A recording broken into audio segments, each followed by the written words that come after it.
This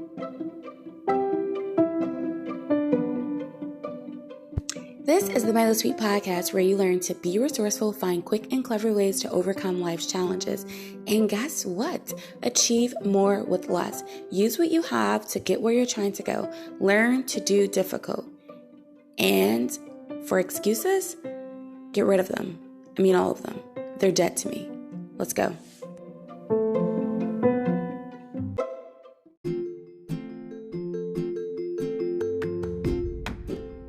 Hey, can you make my day? Please like, subscribe, share, review this podcast, and even donate. You can donate monthly. Did you know that? That would be awesome. Thank you.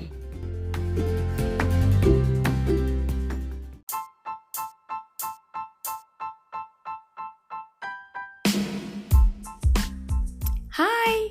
Okay, thank you so much for joining me. I am so excited to have you here. Today we're going to talk about how technology affects your focus, and we're going to go back to Humane Tech, ledger.humanetech.com. Humane Tech is an organization that's saying that we should have tech that supports humanity.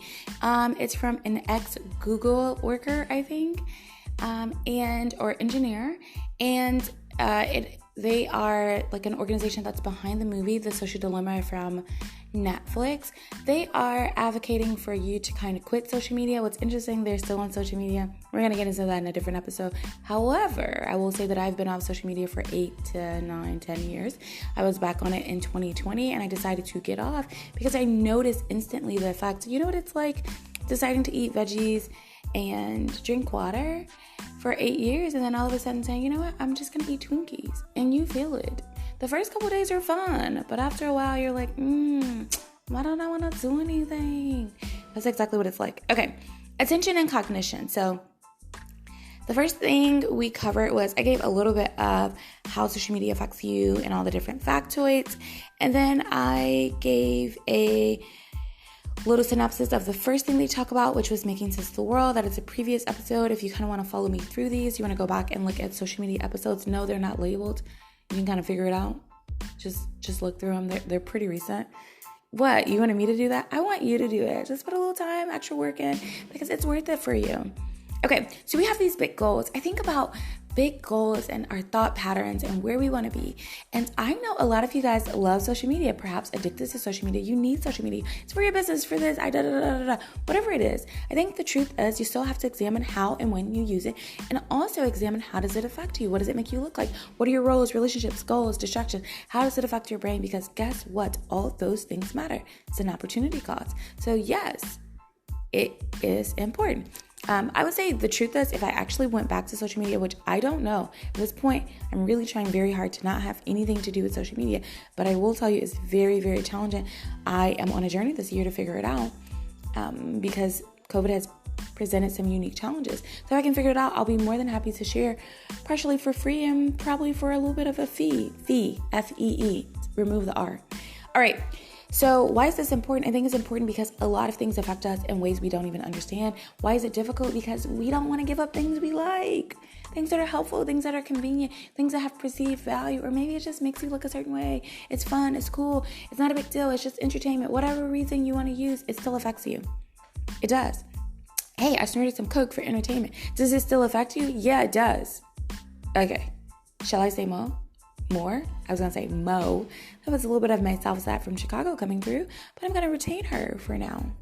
Retained. Okay. Attention and cognition. Loss of crucial abilities and including memory and focus. So you have goals. Goals take focus. Goals takes remembering. Like, what are your goals? You remember? No?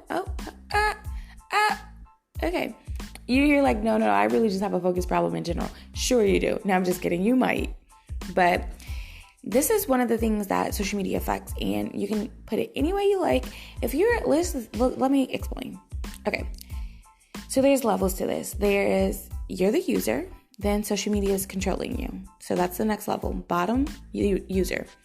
Top, social media is controlling you. And then you can get on top of that. You're programming, you're controlling the social media. You see how you want it to interact in your life. I think that's actually really, really important, because there are apps and tools that you can kind of create and design your social media and pretty much schedule it. You can even schedule it like a year out. And well, the challenge with that, it can be just a little tone deaf depending on what you're scheduling. However, I think that's a tool that I would probably navigate towards, or picking one social media tool and putting time limits, constraints, and how I want to use it, or paying someone to do it. I've thought about that. I was like, you know what? If I really, really need this, I'm going to pay someone else to ruin their lives. I'm okay with that. Because they'll love it and it won't affect them the same.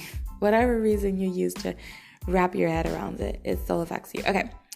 So attention and cognition. Loss of crucial abilities, including memory and focus. I'm going to let you know, your body is well designed. So sometimes we think that technology is going to make us better. And honestly, I think sometimes being is better. Human being. And we can lose value for some of these unique qualities about us because we think the shiny syndrome is, or a shiny object from shiny thing syndrome. Is it shiny syndrome? Okay. If you know what I'm talking about, you got a vision of what I was trying to say. Look, chill. Okay. So, the point of this is that it affects us. It affects you when you're distracted. It affects you when you're seeing new things and you start to devalue your offering. But what we have, focus is so powerful. Using your memory is so powerful. Obviously, there's tools to help you, but we should make sure that the tool is helping and not stealing from us in another area. So why does it matter? Technology's constant interruptions and precisely targeted distractions are taking a toll on our ability to think, to focus, to solve problems, and to be present with each other. We can act like so what I realized is I felt super connected to people, like, oh yeah, this person thinks that, but I didn't feel connected deep down inside. And I am wired to have a deep connection with people. So if I don't have that, it's like, after a while, I really just felt like block, delete. For me, it became very transactional where I had to get off because my brain, it just couldn't process that. That might sound like I'm slow to you or whatever. I'm just keeping it real. That was my experience. Evidence. 75% of screen contact is viewed for less than 1 minute, according to a study that tracked computer multitasking across the course of one day. Results indicate that most people switch between different content every 19 seconds. Biological analysis demonstrated that participants experienced a neurological high whenever they switched. I know what they're talking about.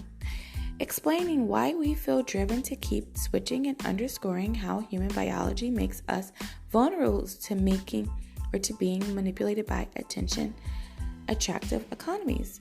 Draining attention. This one I really felt. The mere presence of your smartphone, even when it is turned off and face down, drains your attention. Oh my goodness, smartphone, I'm gonna kill you. An experimental study of several hundred adults showed that both working memory and the ability to solve new problems were drastically decreased when their phones were turned off but present on their desk as opposed to being in another room. Let me explain that for you. Just processing information, things, challenges you have in your home, during your work day, in your life. You really have trouble solving them because your phone is right next to you. Ain't that crazy? Like, how could that be a benefit? Can you imagine if you had a friend that decreased your performance? You'd be like, see ya. Like, no, there would be no thoughts about it. I don't care how long we've been friends. You have to go. You dramatically decrease how I do in life just by being next to me. Ooh, you have to go. Doesn't matter. I don't care. No. Ironically, participants who said that they were highly dependent on their phones showed the greatest increase in memory and fluid intelligence scores when their phones were moved to other room. Can you imagine if that was your spouse? I'm just kidding. I am not trying to invoke divorce, okay? But it is kind of funny. Researchers noted that smartphones act as high priority stimuli, unconsciously draining significant attentional resources even when we consciously ignore them. That is crazy. I got stuff like knowing you have cookies in the house. They're in the cabinet. They're high up. You got to get a ladder to get them. But then as soon as you know that they're there, you're like, I'm thinking about cookies. Washing the dishes. Thinking about cookies. I'm sitting on the couch thinking about cookies. Taking a shower, thinking about cookies. I want a cookie. You know, someone's telling you, this is why my day was so bad. You're thinking, I want a cookie. Like, cookies. I want to dip it in the milk. Actually, I want 3 cookies. Yeah, I want a cookie sandwich. Okay.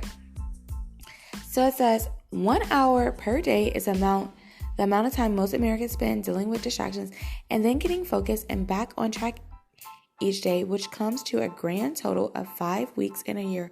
Oh my goodness. 5 weeks? So let's just say 20% of your time in the year. 20% of your time in the year. Oh, I think I'm making a new discovery here. 20% produces 80% of your results. So 20% of the time you spend in the year produces 80% of your results. And you're going to give, what is that? So 10% would be 5.2 weeks. So 10 and a half weeks. So you're going to give half of that to distractions? Absolutely not. How about this? Absolutely not. Exactly. 40 seconds is the average time we can typically focus while working on computers before our attention is broken. Crazy. As tech companies work to capture our attention in the current attention extraction economy, our ability to focus can only become harder. So remember, attention is your most valuable asset. They understand this. They want your attention because it makes them rich. No, it's not about making better product. It's about getting you addicted so they can get rich. Riched. Yeah, I said rich with an E-E-D because it's already happened. Is that a word? It doesn't matter. You knew what I meant. A meta-analysis of several dozen research studies indicates that higher levels of switching between different media channels is significantly linked to lower levels of working memory and long-term memory. Okay, I'm not going to put you on the spot, but if you're listening out there, you know who you are. I so struggle with this, where you're looking at the TV and you can't decide, and I was like, why did I just look at all this movie synopsis for like an hour? I could have watched a movie. It's the power of indecision.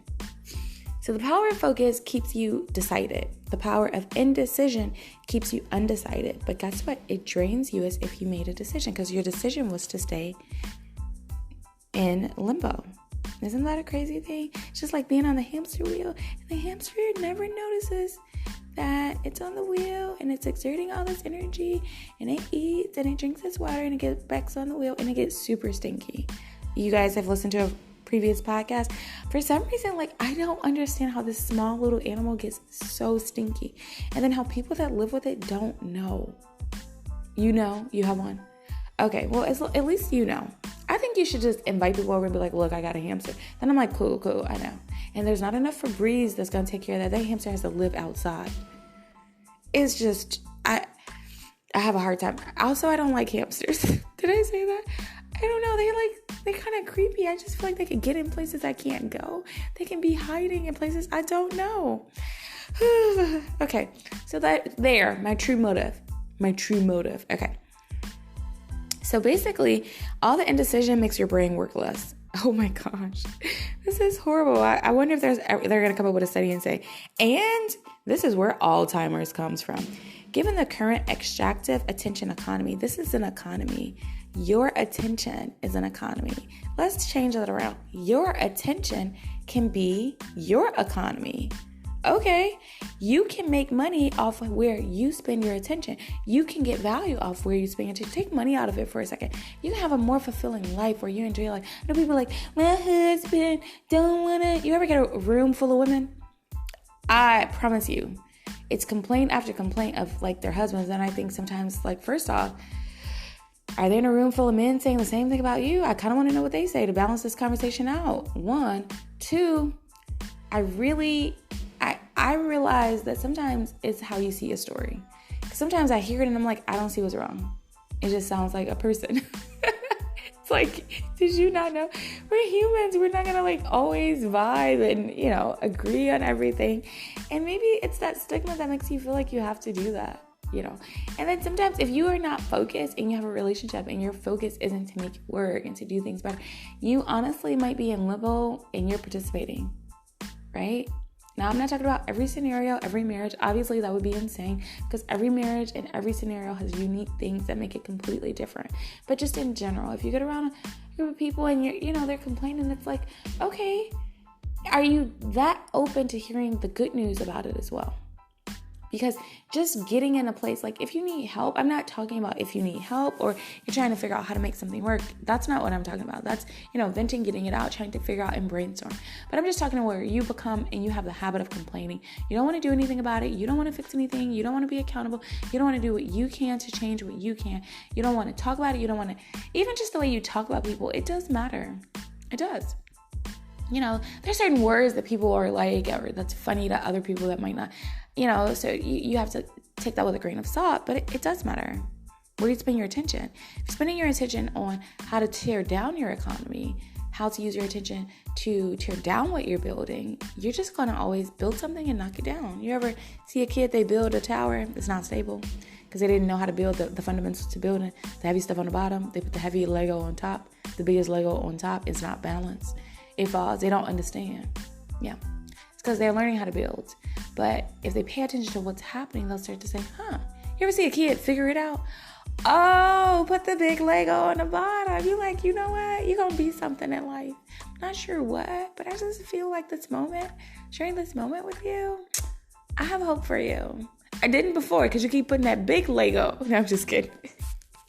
I'm really just playing. Why are you even listening to this? Why am I making this? I don't know. Okay. What are you spending your attention on? Right? Okay. Why are you spending your attention on that? What is it giving back to you? Is it important? Is there a value? Yeah, we can have some entertainment, but I think there should be a ratio for entertainment and what's empowering you, for information that is providing something. And even just there's power in solitude. Just chilling.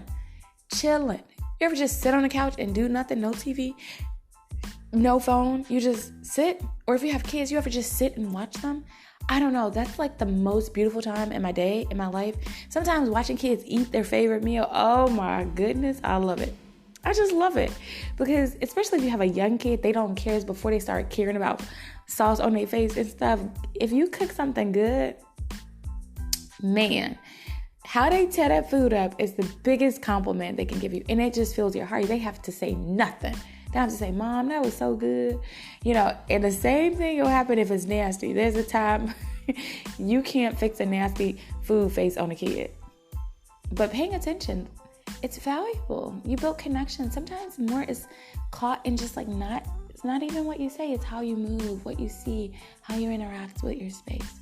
It does matter. Someone asks you a question, you walk around with a frown all day. Like, who wants to be around that? I'm guilty of it, though. I was like, my face frown. Yeah, it looked like you have a lemon in your mouth. Noted. Okay. You don't know.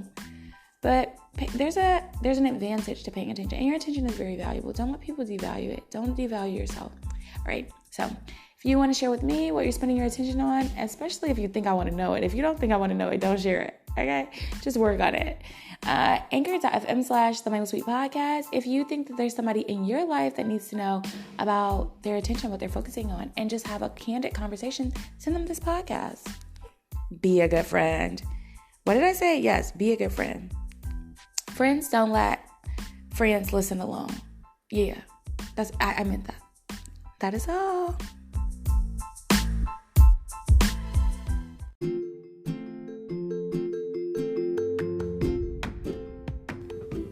All right, that's another episode in the books. Hello? I said it's over. Why are you still listening? Like, seriously, the episode is over.